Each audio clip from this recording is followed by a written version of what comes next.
나의 구주 삼고 성령과 피로써 거듭나니 이 세상에서 내 영혼이 하늘의 영광 누리도다. 이것이 나의 간증이요 이것이 나의 찬송일세. 나 사는 동안 끊임없이 구주를 찬송하리로다. 온전히 주께 맡긴 내요 사랑의 음성을 듣는 중에 천사들 왕래하는 것과 하늘의 영광 보리로다. 이것이 나의 간증이요 이것이 나의 찬송일세. 나 사는 동안 끊임없이 구주를 찬송하리로다. 주 안에 기쁜 누림으로 마음의 풍랑이 잔잔하니 세상과 나는 간 곳 없고 구속한 주만 보이도다. 이것이 나의 간증이요 이것이 나의 찬송일세.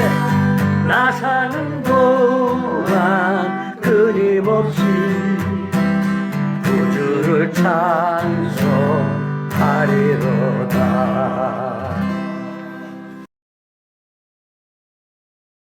네, 오늘 요나서 마지막 시간입니다. 네, 요나서 마지막 시간인데 오늘 요나서 우리가 본문 9절부터 11절까지 말씀을 읽었는데 요나가 이제 박넝쿨로 인해서 하나님께 또 성을 냅니다. 그리고 내가 성내는 것이 옳으냐라고 물으신 질문에 내가 성내어 죽기까지 할지라도 옳습니다.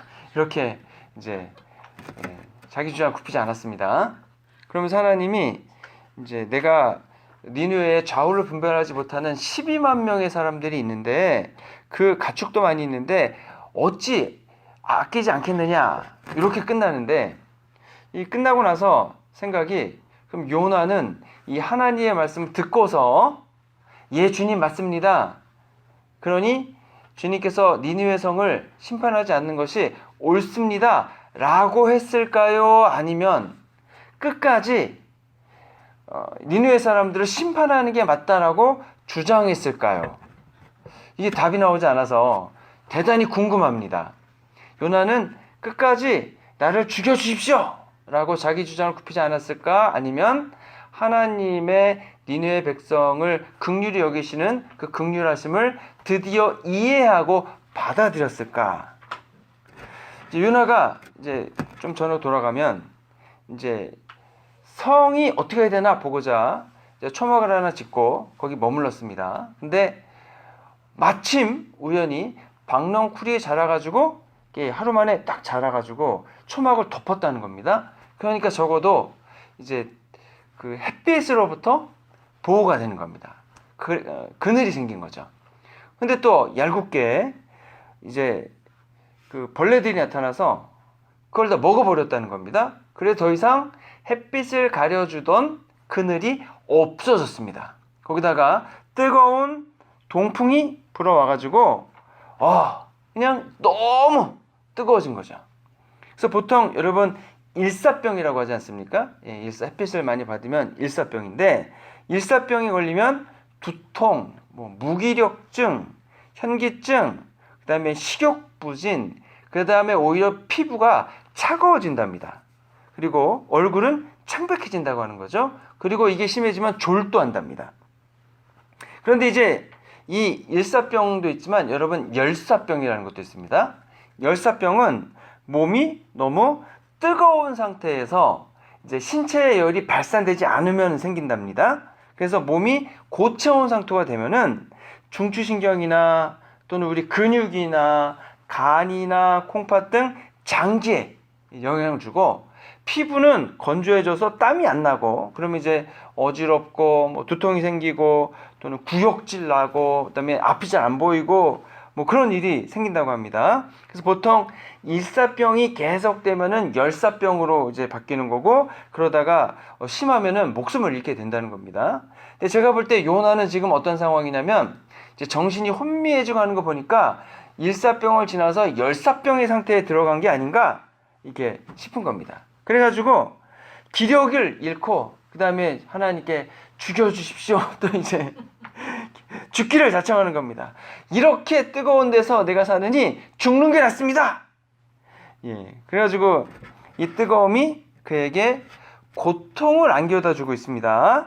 그러면 이 고통이 요나에게 있어서 필요하지 않은 고통이죠. 요나 입장에서는. 근데 하나님 입장에서는 이 고통이 요나에게는 필요한 고통이 되는 겁니다.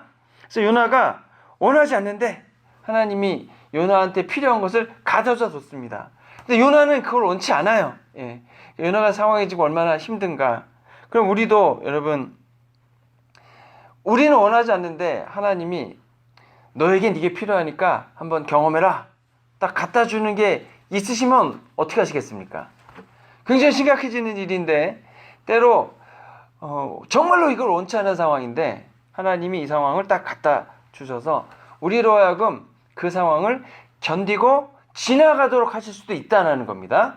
예, 요나같이 위대한 선지자에게도 그렇게 하신다면 그렇게 위대하지 않은 우리들에게도 당연히 하실 수 있는 거고, 요나 같은 위대한 선지자에게는 반드시 그 과정이 필요한 겁니다. 그래야 선지자는 하나님이 주시는 말씀을 따라서 그대로 실행하며 하나님께 쓰임받는 일꾼이지 않습니까? 그러면 그 하나님의 특별히 선택하시고 특별히 귀하게 여기시는 선지자라는 말입니다. 그래서 그 선지자는 반드시 과정을 통과해서 하나님의 뜻과 그 자신의 뜻을 맞춰가야죠. 그럼 그게 요나에게만 해당이 되는 게 아니고 우리 모두에게 해당이 되는 겁니다. 근데 요거는 싫습니다. 예, 요거는 별로 좀 나한테는 좀 예외가 됐으면 좋겠는 일입니다. 왜냐하면 나의 삶 속에 이렇게 나는 원하지 않는데 하나님이 보시기에 너는 이게 필요하다라고 갖다 주는 거는 내 입장에서는 너무 힘들고 어려운 일이 될 것이기 때문에 그런 거죠.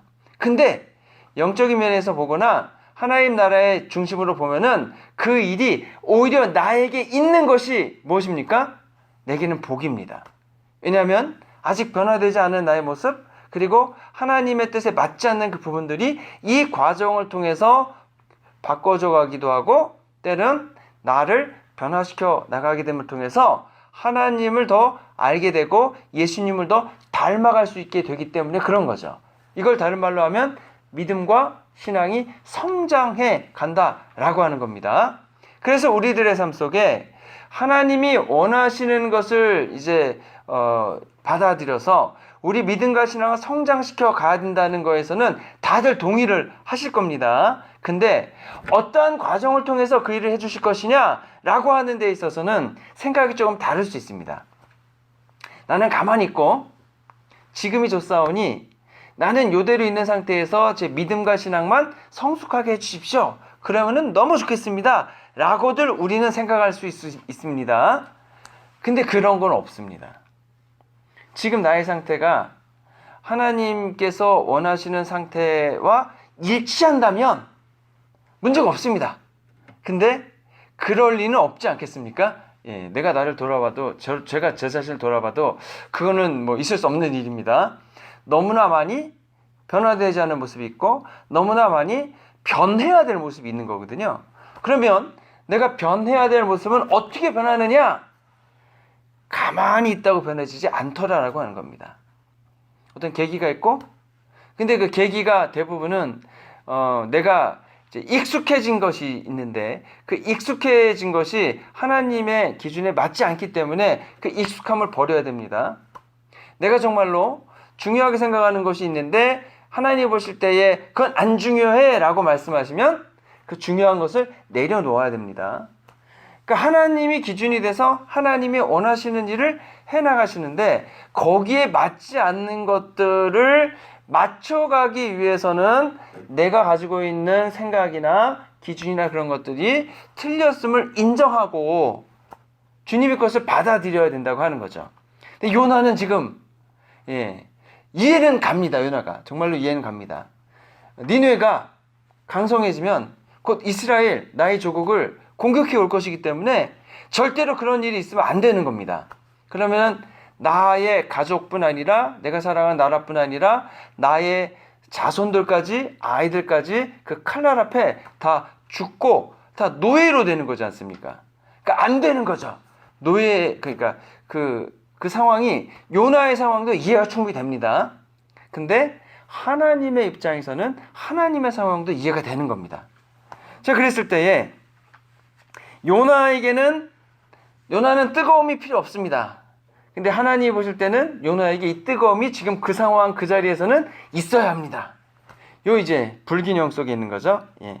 그랬을 때에 하나님이 요나에게 뭐라고 말씀하시냐면 네가 박넝쿨이 죽었다고 해서 화내는 것이 옳으냐? 네가 성내는 것이 옳으냐? 이렇게 질문하십니다. 이미 4절에서 요나에게 하나님은 내가 화내는 것이 옳으냐라고 책망을 하셨습니다. 근데 이제 요나는 뭐라고 얘기했습니까?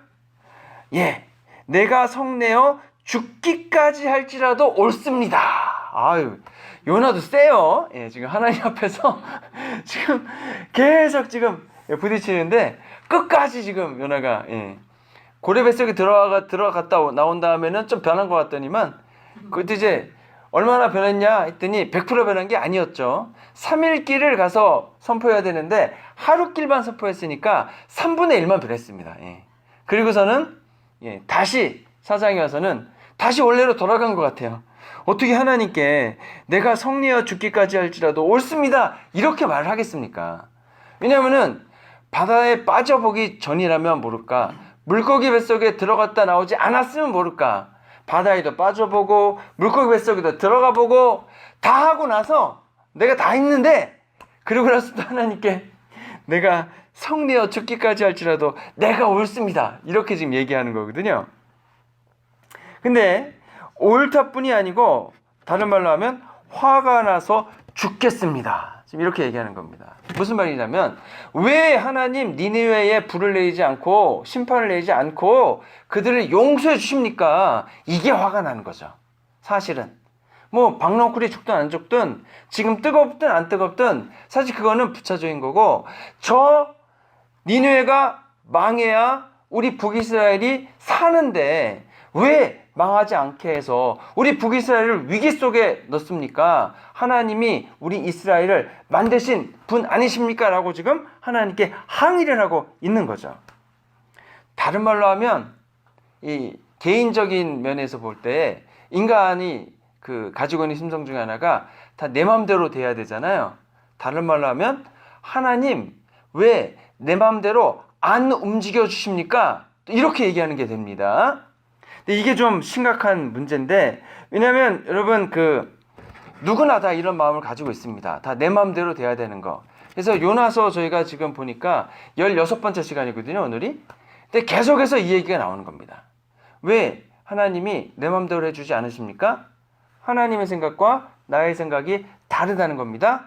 그랬을 때 우리는 계속해서 반복해서 강조했습니다. 나의 생각과 하나님의 생각이 다를 때는 어떻게 해야 되느냐? 나의 생각을 하나님께 맞춰야 된다. 이런 얘기를 지금 계속 반복해 오고 있는 겁니다. 그런데 실제로 살아가는 우리의 삶의 모습은 다 누구한테 맞추라고 합니까? 나한테 맞추라고 하는 겁니다. 계속해서 얘기는 하지만 여전히 뒤돌아서고 보면은 다 사람들이 나한테 맞는 것이 당연하다. 근데 그 대상이 누가 들어가요? 아내도 내 마음대로 맞춰줘야 되고, 남편도 내 마음대로 맞춰줘야 되고, 아이들도 내 마음대로 맞춰줘야 되고, 부모님도 내 마음대로 맞춰줘야 되고, 그리고 친구도 내 맘대로 맞춰줘야 되고, 그래서 어떤 친구를 고릅니까? 결국엔 내 맘대로 해주는 친구를 고르는 거 아닙니까? 마음이 맞는 친구가 사실은 좋게 말해서 마음이 맞는 친구지, 다 내 말대로 들어주는 친구가 좋은 친구죠.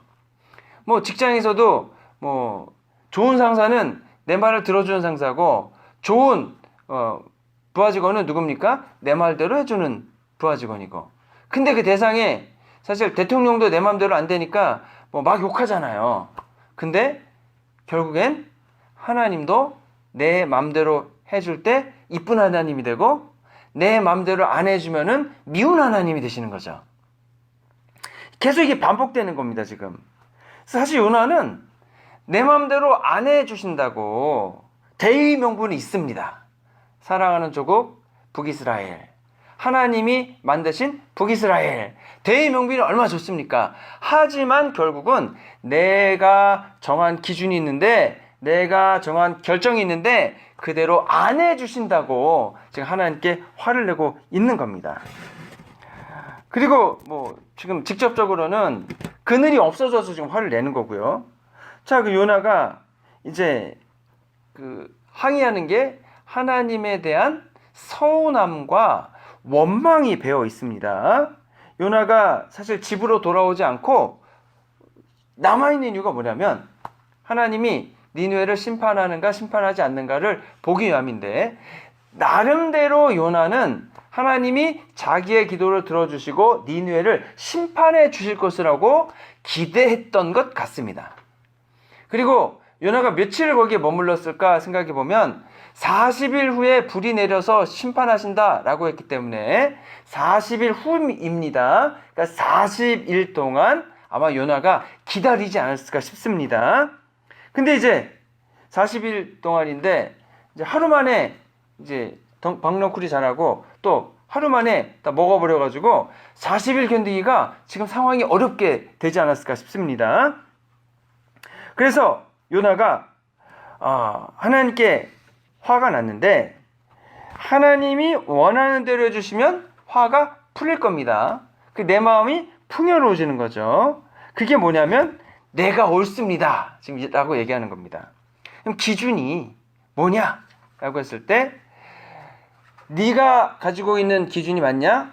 나의 기준이 맞냐? 이 두 가지 질문에서 하나님이 박넝쿨을 사용하셔서 나의 그 백성들, 내가 창조한 모든 사람들에 대한 권한은 나에게 있으니까 그 결정은 내가 한다라고 이야기하는 겁니다. 그러면서 뭐라고 얘기하시냐면 10절에서 내가 키우지도 않은 식물을 내가 지금 아까워하고 있다. 그래서 박넝쿨이 자란 거는 요나가 씨를 심은 것도 아니고 저절로 자랐기 때문에 요나 게 아닙니다. 그런데 요나 게 아니고 요나가 아무것도 한 일이 없는 박넝쿨도 아까워하고 있는데, 저 니느웨에 있는 12만 명이나 되는 사람들은 내가 창조한 인간이라는 거죠. 사람이라는 겁니다. 그러니까 누구 겁니까? 내 거라는 겁니다. 내 거. 너는 네 것도 아닌 거 가지고 아까워하지만 나는 내 것 가지고 내가 아까워하는 거다. 이렇게 말씀하시는 겁니다. 거기에 여러분 사람만 있는 게 아니고 짐승들도 수없이 많기 때문에 내가 아끼지 않겠느냐. 내가 아끼는 것이 당연하다. 이렇게 지금 얘기를 하는 거죠. 당연히 하나님이 만드신 피조물, 창조물에 대해서 애착을 가지시고 돌보시고 하는 것은 여러분 당연한 겁니다. 그리고 그 사람들의 특징이 뭐냐면 좌우를 가릴지 모르는 사람 12만 명이라고 했습니다. 그러니까 좌우를 가리지 못하는 것은 무엇이 죄이고 무엇이 악인지 모르는 사람들이라고 하는 겁니다. 그러니까 자기들의 죄가 뭔지 모르고 그냥 죄를 지은 겁니다. 그 사람들을 하나님께서 돌보시고 기회를 주시고 회개하면 어떻게 하시겠다는 겁니까? 용서하시겠다는 겁니다. 고쳐서 함께 하시겠다는 겁니다.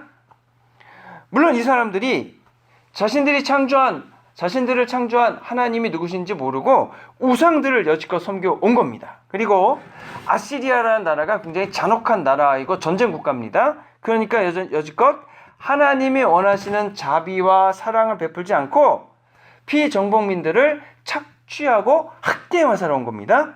그래서 하나님이 사실 심판하셔도 되는데 하나님이 만드신 사람들이기 때문에 기회를 주시는 겁니다. 기회를 줬고 요나의 말을 듣고서 심판을 듣고서 금식하며 회개하며 그들이 변화된 삶을 살기로 결정했다는 겁니다. 그래서 하나님은 이들이 회개하고 악한 길에서 돌아섰기 때문에 그들을 좌우를 가릴 수 없었기 때문에 기회를 줬는데 이제는 하나님을 만나고 하나님의 말씀을 듣고 무엇이 올바른가를 분별하여 하나님 앞에 나온 사람들이기 때문에 그들을 살려주시기로 하시는 겁니다. 왜냐하면 그들의 주인이 누구십니까? 창조주 하나님이시기 때문에 그런 겁니다. 하나님의 마음이 어떠실까 볼 때에 여러분 하나님이 사람들을 만들었는데 그 사람들이 하나님을 모른다고 대항하고 대적할 때에 그 마음은 굉장히 아프실 겁니다. 우리가 아이들을 낳았는데 아이들이 엄마 아빠한테 뭐 해준 게 뭐 있어요? 뭐 그러면서 잘한 건 다 자기가 잘했다 그러고 못한 건 다 부모 탓하면서 막 원망하고 승질내면은 그 부모님의 마음이 어떠시겠습니까? 뭐 무너지고 뭐 그런 거죠. 마찬가지로 여러분 부모가 그럼에도 불구하고 그 자식을 버릴 수 있습니까? 없습니까? 못 버리잖아요. 그런데 하나님도 마찬가지 아니실까라고 하는 겁니다. 그런데 아주 훈계하고 혼내야 되는 자식이 말을 듣고서 잘못했다 그러고 그들이 마음을 바꿔서 잘 따르겠다라고 하는데 하나님이 그들을 벌하실 수는 더 이상 없다라고 하는 겁니다. 하나님은 어떻게 해서라도 잃어버린 사람들을 다시 찾고자 하는 마음이 강하십니다. 때로는 찾아가시고 때로는 도움을 주시고 때로는 기다리시고 때로는 벌을 주시기도 합니다. 그 모든 것의 목적은 다시 찾고자 하심입니다. 그래서 예언서들을 보면은 엄청나게 무서운 말씀들이 많이 기록되어 있습니다. 뭐 심판이 내리고 뭐 어떻게 되고 막 그 무서운 얘기들이 막 적혀 있는데 반복적으로 막 그냥 엄청나게 적혀 있는데 그 모든 말의 그 심판의 그 선포의 목적은 돌아오랍니다. 돌아오라. 나는 이미 용서해줄 만반의 준비가 되어 있다. 돌아오기만 하면 다 용서해 주겠다. 라고 하는 거죠. 그리고 도와주시는데 그냥 뭐 됐다. 아주 그냥 필요한 요만큼만 주시는 게 아니고 어떻게 도와주십니까? 두 팔을 그냥 뻗어 붙이고 그냥 막 도와주시는 거죠. 그래서 히스기야 왕이 하나님 믿기로 섬기기로 결정하고 그 다음에 하나님 믿는 삶을 살다가 큰 어려움에 처해서 적군이 공격을 해왔습니다. 그랬을 때에 왕이 간청하니까 하나님께서 하나님의 영들을 보내주셔서 적군을 다 없애버리시죠. 또 왕이 병이 들어서 이제 이사야 선지자를 통해서 이제 장례를 준비해라 라고 했을 때에 히스기야가 벽을 향하여 하나님께 눈물을 흘리며 간언을 하죠. 탄원을 드립니다. 그랬더니 집에 돌아가던 이사야를 다시 되돌려 보내서 그에게 15년의 시간을 더 연장해 주시기도 합니다. 그래서 신약 성경에 나오는 이 하나님의 마음을 가장 잘 보여준 예화가 여러분도 잘 아시는 그 탕자의 비유죠. 탕자. 아버지 보고 빨리 죽고 유산이나 내놓으십시오 라고 하는 그 아들에게 유산을 주고 그리고 그 아버지가 평생을 그냥 조상님들부터 이어받았던 그 땅이며 아주 그냥 평생 수고하며 모아놓은 재산을 그냥 홀라당 창기들과 함께 다 말아먹지 않았습니까? 그런데도 그 아들이 돌아왔을 때에 그 아들을 받아주는 겁니다. 잔치를 열어주는 겁니다. 저는 그 큰아들이 그래도 정상적인 사고를 한다고 생각을 합니다. 큰아들이 정상이죠. 당연한 거지. 아들이 그 동생이 다 날려먹고 왔으면 두드려 패기라도 해야죠. 근데 아버지가 환영해 주는 거 보고 화가 나는 건 되게 정상적이라고 저는 생각을 합니다. 근데 아버지의 마음으로 보면은 또 그렇지 않은 거죠. 부모님의 마음으로 보면 형이 동생을 볼 때는 가능한 거지만 부모님이 자식을 보는 마음으로 볼 때는 그게 또 이해가 되더라라고 하는 겁니다. 이스라엘 백성이 여러분 나라가 망하는 이유는 하지 말라는 우상 숭배를 하기 때문입니다. 그리고 하나님이 자기 동족을 돌보고 나그네를 살피고 사랑과 인애를 베풀라고 했는데 하나님의 복을 받고 그 복을 다른 사람들에게 나누어 주라고 했는데도 불구하고 그 일을 안 했던 겁니다. 하지 말라는 거 골라 했기 때문에 심판을 받아 멸망하는 겁니다. 그때 하나님의 마음은 찢어지는 마음을 가지고 계시는 거죠. 너무 아파하시는 거죠.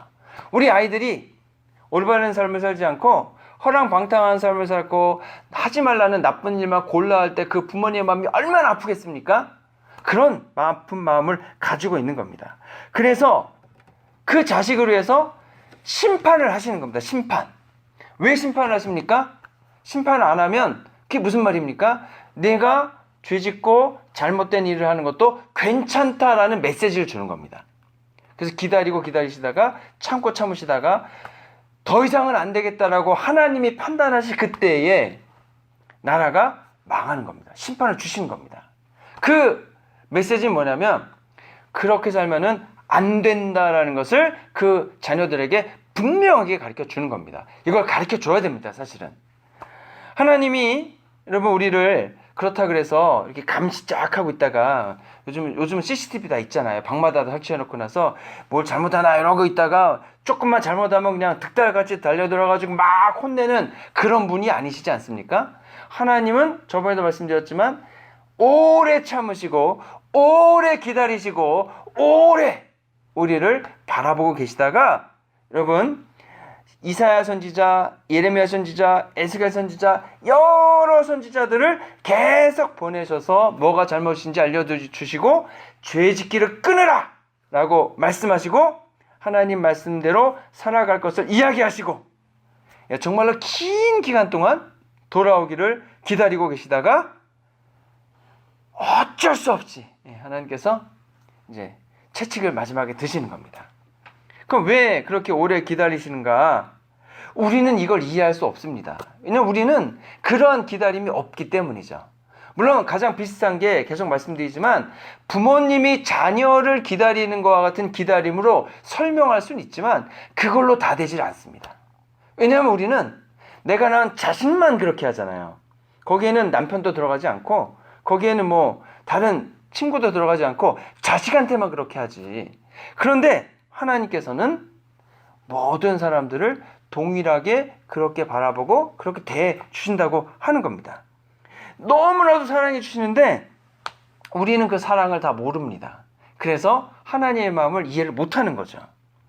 에스겔서 18장에 가시면은 나는 악인들이 죽는 것을 조금도 기뻐하지 않는다 이렇게 말씀하십니다. 그들이 그 길에서 떠나 사는 것을 기뻐한다 이렇게 말씀하시거든요. 악인이 만일 행한 죄에서 돌이켜 내 율례를 지키고 정의와 공의를 행하면 반드시 죽지 않고 살 것이다.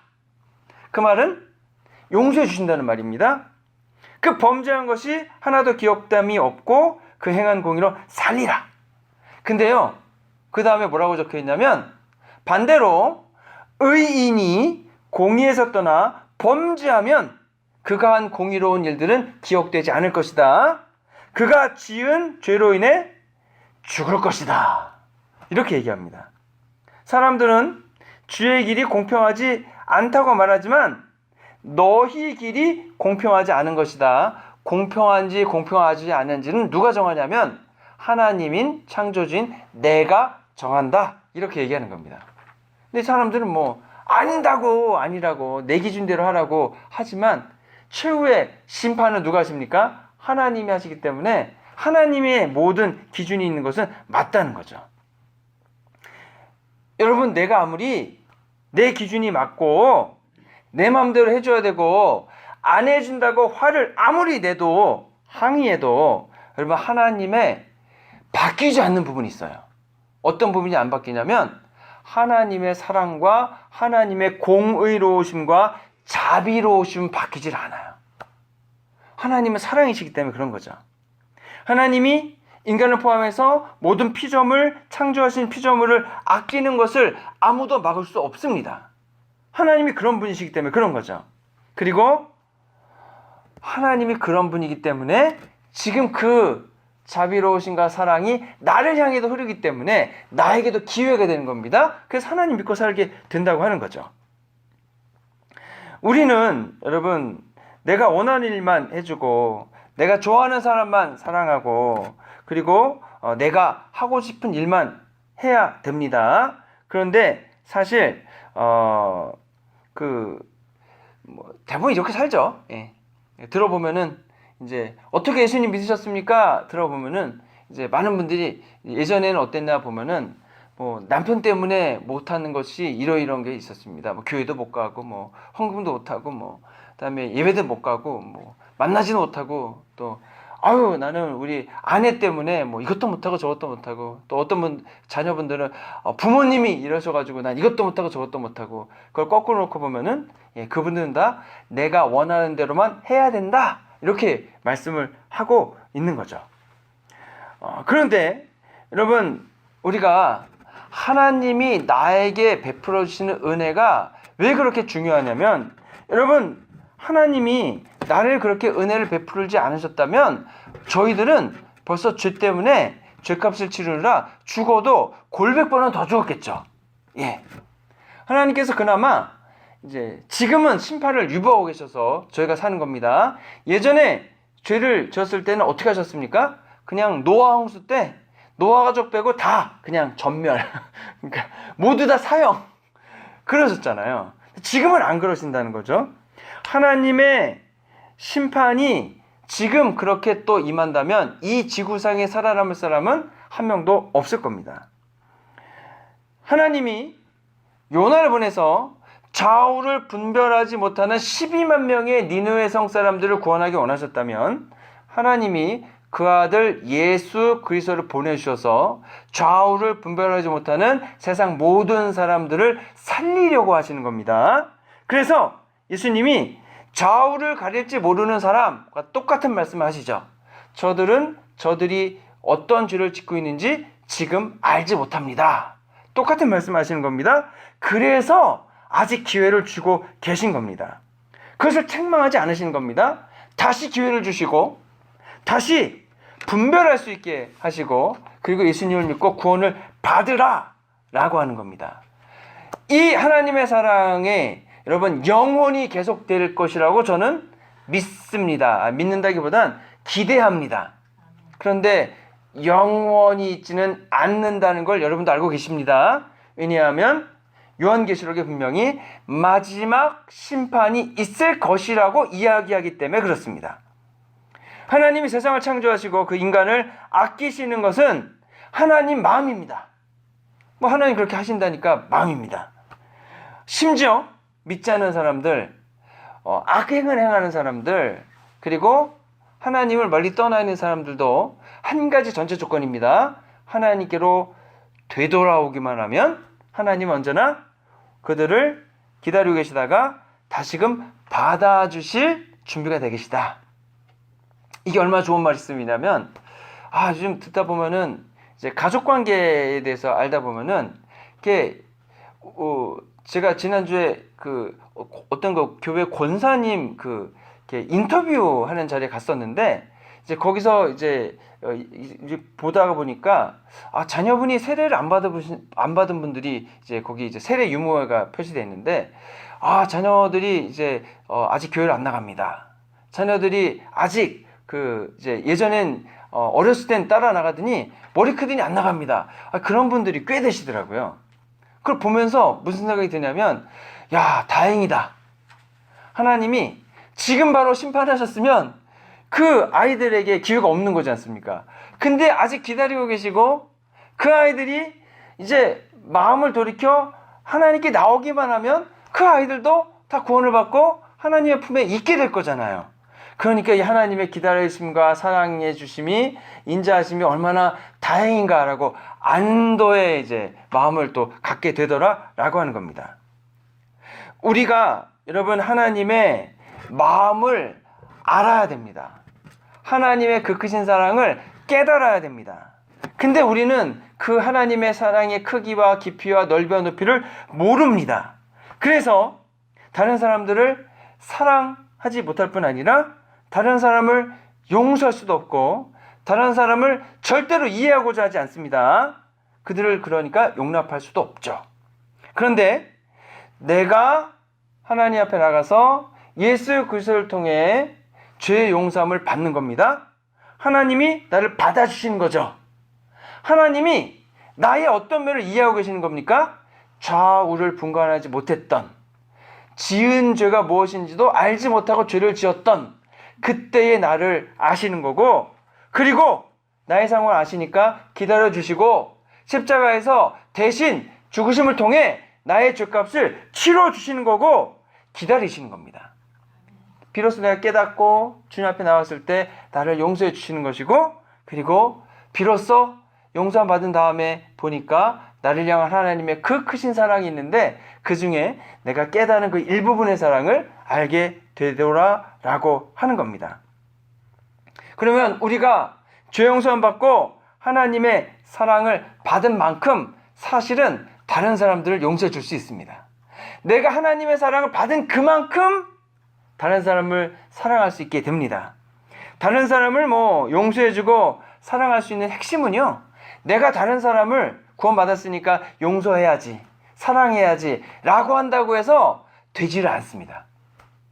내가 다른 사람을 용서하고 이해하고 사랑할 수 있는 유일한 방법은 나에겐 그런 게 없기 때문에 하나님이 나를 사랑해 주시고 나를 이해해 주시고 나를 용서해 주심이 내 안에 있게 되면 그것이 나를 채워서 흘러 넘치게 될 때 비로소 넘치게 되는 만큼만 다른 사람을 이해해 주고 사랑해 주고 용서해 주게 된다는 겁니다.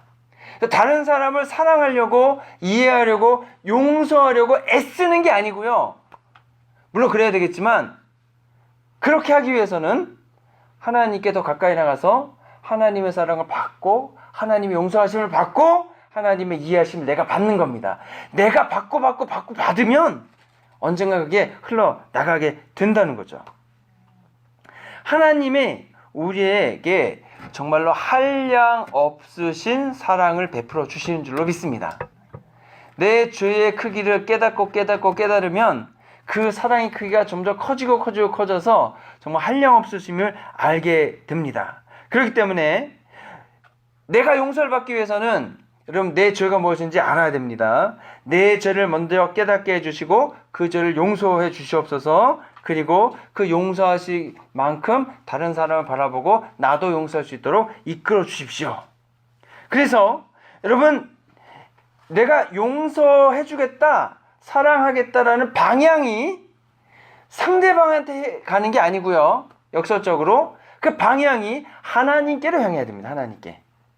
그러면 나에게 있는 사랑이 아니라 주님의 사랑을 나에게 부어주셔서 그 사랑이 이웃에게로 나가게 되는 거죠. 그래서 너희는 하나님을 목숨같이 사랑하고 내 이웃을 사랑하라, 순서가 이렇게 되는 겁니다. 하나님을 사랑하면 이웃을 내가 그냥 사랑하는 게 아니고 사랑이 되어져 간다는 거죠. 이렇게. 자, 그래서 여러분 요나의 심정은 충분히 이해가 갑니다. 근데 하나님의 심정을 또 저희들은 충분히 이해할 수 있으면 좋겠습니다.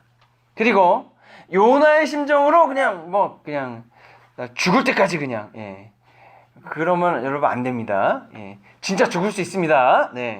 하나님 참고 참으시다 그냥 너는 안 되겠다, 너는 그냥 여기가 끝이다, 그러면 이제 그냥 끝나는 거니까 여러분 너무 이렇게 하지 마시고 하나님의 심정을 그래도 좀 알고 이해하고, 자식이 부모의 심정을 깨닫고부터는 철이 드는 것처럼 우리도 하나님의 심정을 좀 알고 신앙의 철이 들어서 하나님이 원하시는 믿음의 일들을 실행해 가시고 또 넓게 마음을 열고 주님의 사랑과 은혜를 받아 다른 사람들 사랑하고 은혜를 베풀어 나아가는 저와 여러분 되시기를 주님의 이름으로 축원합니다. 기도하겠습니다.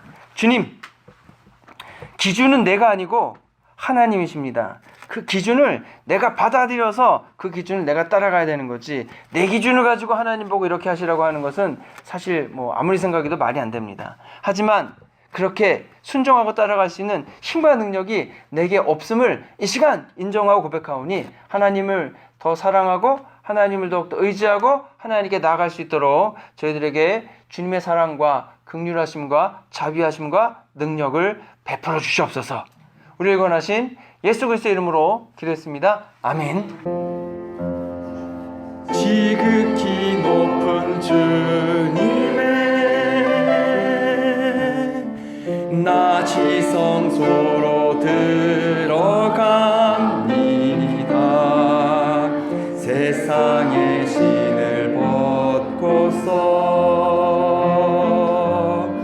주 보좌 앞에 엎드리리. 내 주를 향한 사랑과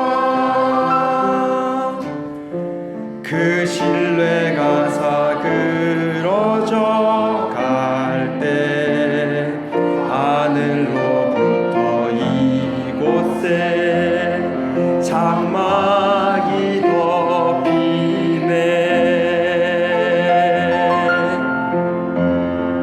이곳을 덮으소서. 이곳을 비추소서. 내 안에 무너졌던 모든 소망 다 회복하리니. 이곳을 지나소서. 이곳을 만지소서. 내 안에 죽어가는 모든 예배 다 살아나리라.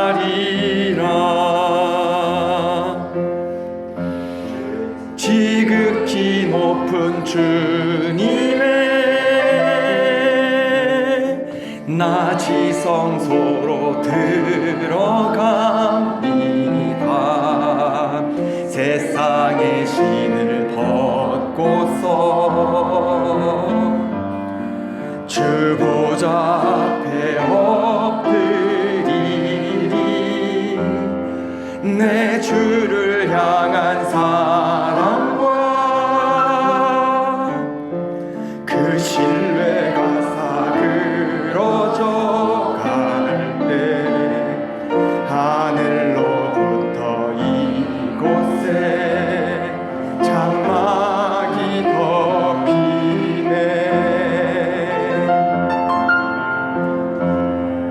이곳을 덮으소서. 이곳을 비추소서.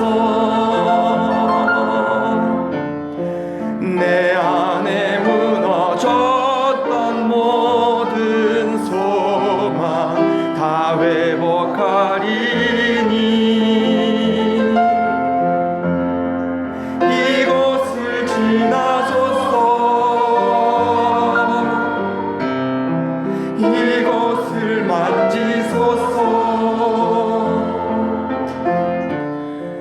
내 안에 죽어가는 모든 예배 다 살아나리라.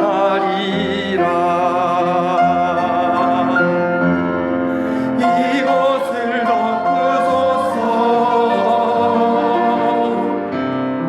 이곳을 비추소서. 내 안에 무너졌던 모든 소망 다 회복하리니. 이곳을 지나소서. 이곳을 만지소서.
살아나리라.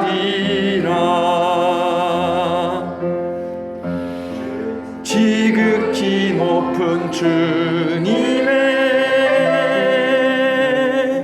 나지 성소로 들어갑니다. 세상의 신을 벗고서 주 보좌 앞에 엎드리리. 내 주를 향한 사랑과 그 신뢰가 사그러져 갈 때 하늘로부터 이곳에 장막이 덮이네. 이곳을 덮으소서. 이곳을 비추소서. 내 안에 무너졌던 모든 소망 다 회복하리니.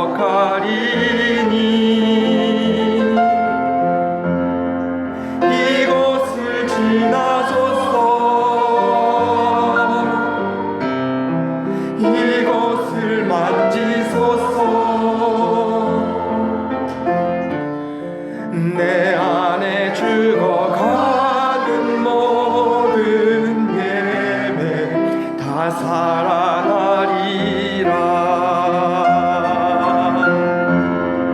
이곳을 덮으소서. 이곳을 비추소서.